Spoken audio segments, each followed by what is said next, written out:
order selected at random by the coordinators and the advisors to each of the speakers.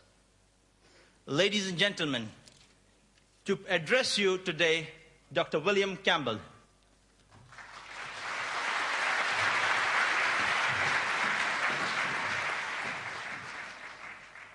Greeting to Dr. Naik, who almost surely came the farthest. Greeting to Sabil Ahmed and Mohammed Naik. And greeting to the organizing committee. Calling this the ultimate dialogue is a bit of an exaggeration, but it is good advertising. And greetings to you, the audience.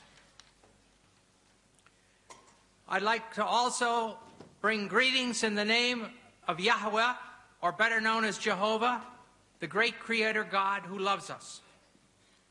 I wish to start by speaking about words. Tonight we are going to speak about the words of the Bible and the words of the Quran.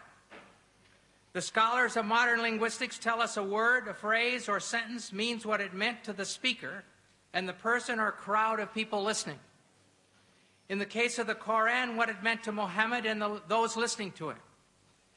In the case of the Bible, what it meant to Moses or Jesus or those listening to them. To check this, we have the context of all the usages in the Bible or the Quran. In addition, there is the poetry and letters of that century. For the Gospel, the 1st century AD. For the Quran, the 1st century of the Hijrah.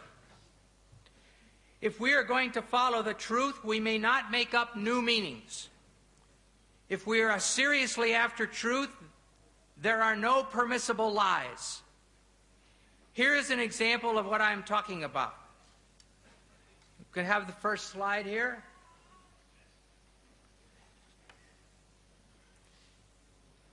This is talking about 2 dictionaries that I have in my home, one from 1951 and 1991. In these 2 dictionaries, the first meaning, pig, a young swine of either sex, is the same. The second meaning, any swine or hog, any wild or domestic swine, it's the same. Third, the flesh of swine, pork, is the same. Then the meaning, a person or animal of piggish habits, it's the same. A person who is gluttonous. And down here, pouring metal into a pig for pig iron is the same. But over here is a new meaning. A police officer. We need to call the police officers pigs. All right, the question is, in the Torah it says you can't eat pigs. Well, can I turn around and say, oh yes, that means police officers, you can't eat police officers? Of course not.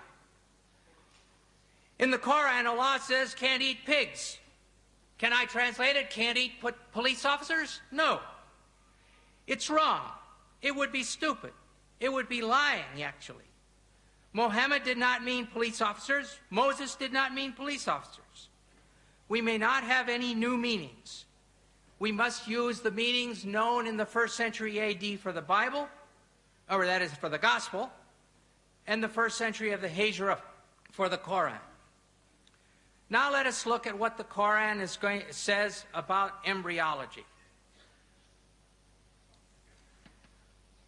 Oh, sorry, got the wrong thing.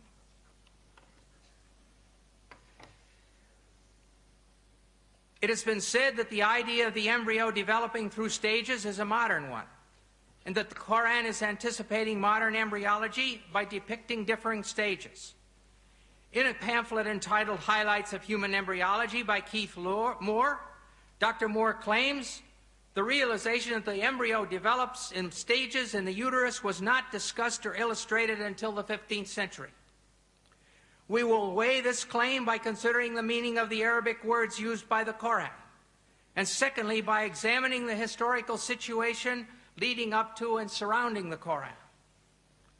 We will start by looking at the main words using the word alaka, main verses. The Arabic word alaka in the singular, or alaq as the collective plural, is used 6 times. In the Surah of the Resurrection, Al-Qiyamah, 75, 35 to 39, we read, was he man, not a drop of sperm ejaculated? Then he became alaka, and God shaped and formed and made of him a pair, the male and the female.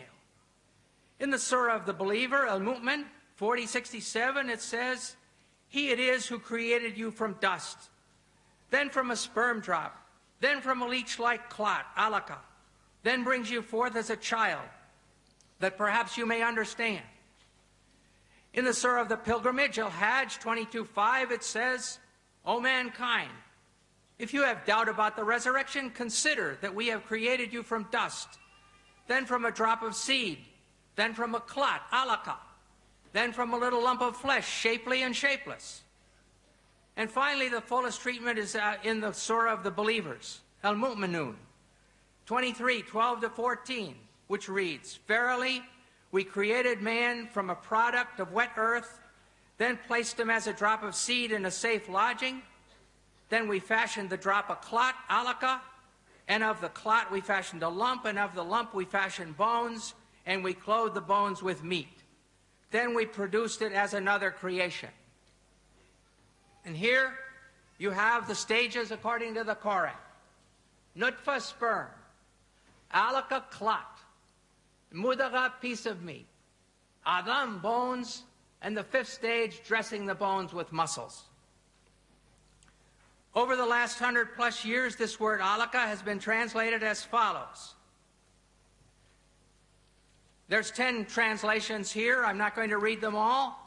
3 are in French, where it says un gomo de sang, or a clot of